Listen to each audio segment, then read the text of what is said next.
guys, welcome back to my channel. Merry Christmas today guys. We just relax and to see the views. How beautiful views of India. This is the last when I visit to India, and then this video I forget to upload. So today I'm gonna upload. And yeah guys, we just watch the nice place.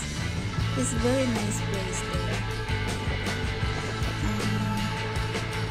This is like, you know, in the village, yung nasa province po ito guys. Yan siya. Maganda doon pag sa province ka, kasi parang Pilipinas din siya. Madami silang tanim, madami din halaman, madami silang hayop, ganyan. Parang ano din sa atin sa probinsya, ganyan din siya. Problema din nila tubig. Diyan, problema din nila. Katulad din sa atin, mayroon na tayo ng tubig, pag nalayo talagang nasa bundok-bundok na. So, ayan guys, samahan nyo ako manood ng views pang relax lang. Relax lang na tayo guys. Ayan, diba? Sobrang green mga daanan, yung dadaanan na pagpunta kami sa isang bundok, yung parang talagang aakit ka. So yan ang dinadaanan siya. May maganda ding mga bahay, mga malalaki, siguro mayayaman na, kasi yung lupa na doon hindi siya katulad sa atin, like pwede mo lang siyang bayaran from the government na gano'n, tapos sa kanila ang daming proseso, parang hindi ko maintindihan talaga. Kaya may simbahan ang kami na dadaanan. Yan yung temple na tinatawag nila sa Hindu temple yan. Hindi din naman traffic doon pagka sa province, like same din sa atin, ganyan. Ayan, may mga punong kahoy na din sila, mga ano,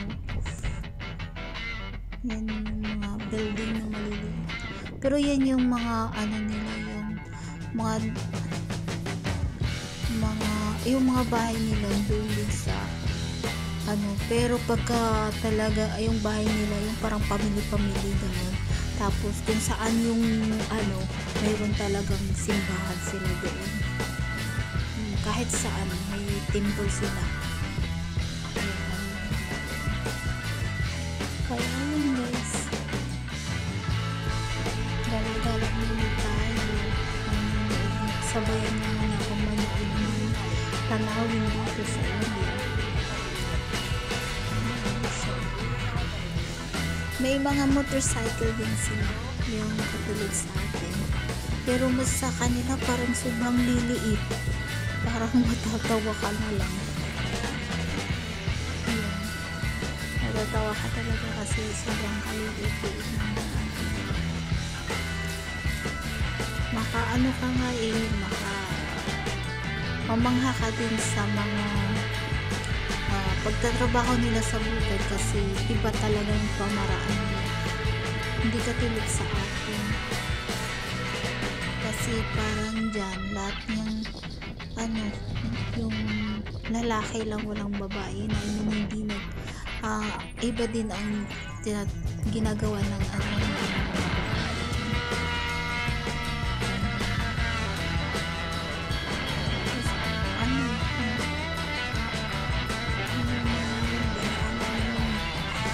kasabutan sa Bisaya pa, kasabutan.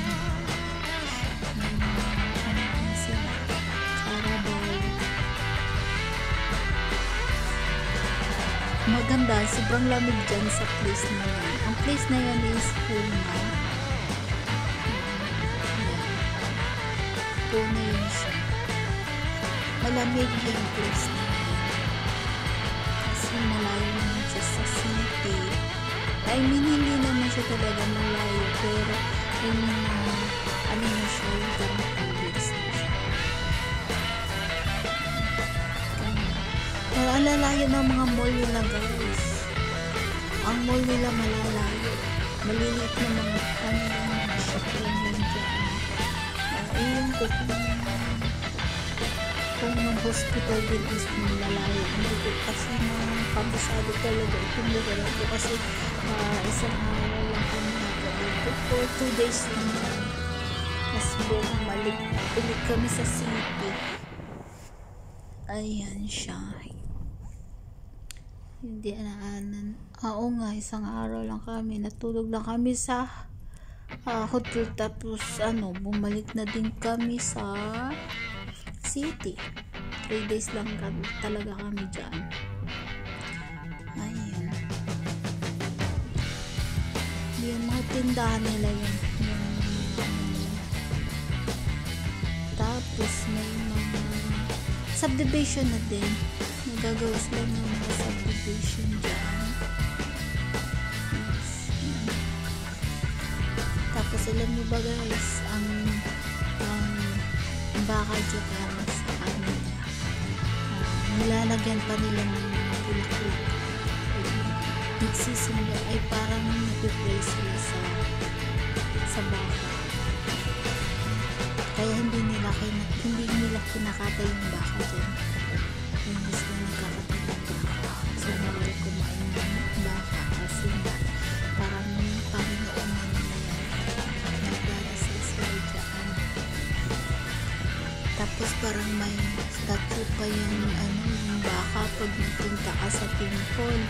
Mayroon yan may statue ng baka. At doon daw humiling ka doon, mag-pray ka, tawag nito, yung sa tainga ng baka, doon ka talaga humiling. Doon ka, kung ano yung wish mo, doon mo ibubulong. Yun yung mga sinasabi nila sa akin. Kaya na-experience ko din yung nila. Kung ano yung ginagawa nila pag napunta sila sa temple nila, pag nagsisimba sila, experience ko din kasi sinubukan kong pumasok at tinuruan nila ko paano nagagawa nila kasi sa bagay, isa lang din nila yan yung mga market nila, yung mga shop nila sa tabing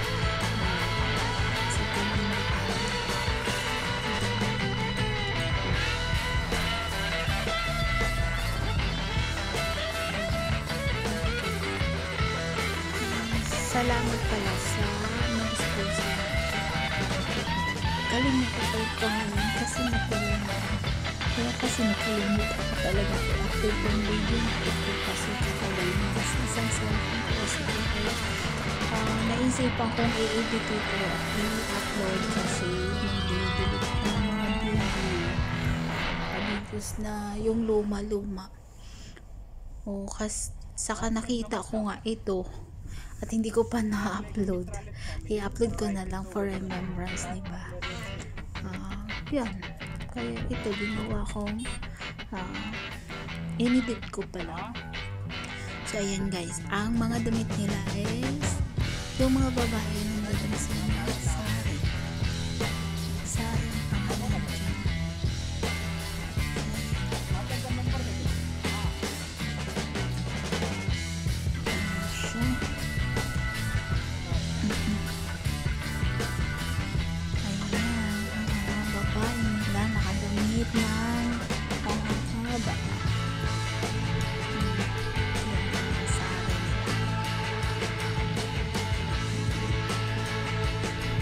Saka tingnan nyo yung sasakyan nila iba. Yung parang parang din ito kasi yung place na yung dinaanan namin papunta na ito ng parang city, yung parang may mga market yung ganun. Ayan, ito yun siya. Ito yung market nila. Yung may takip-takip na yan guys.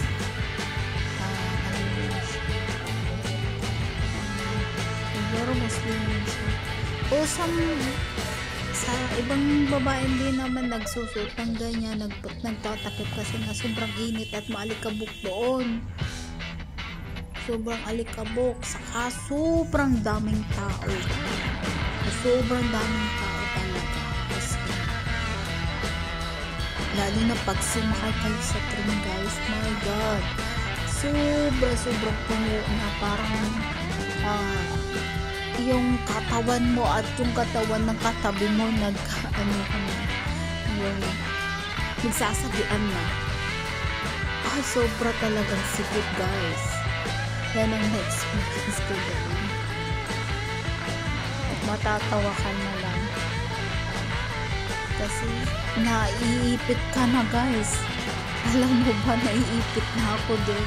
Kasi maliit lang ako. Tapos nasa kagitnaan ako ng ano pa yan, mga lalaki pa yan. Alam, marunong ka lang mag ng harap mo. Ganyan na-experience ko talaga. Hindi ko din makakalimutan. Kaya itong video na ito, i-upload ko talaga para at least meron guys din ako kasi diba hindi ko siya nakikita. So tagaan nyo na lang manood ng mga dyan guys, yung pinagdadaan ng mga daanan namin, yung mga views at mga tanawin na mga nila dyan, yung paninda, supermarket nila or tindahan nila ganyan.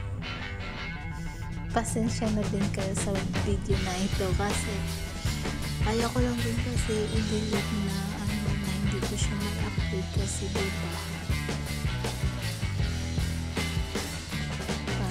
na lang din sa akin. Para pag sometimes na gusto ko sa makita o maalala, diba memorable siya. But thank you so much for watching.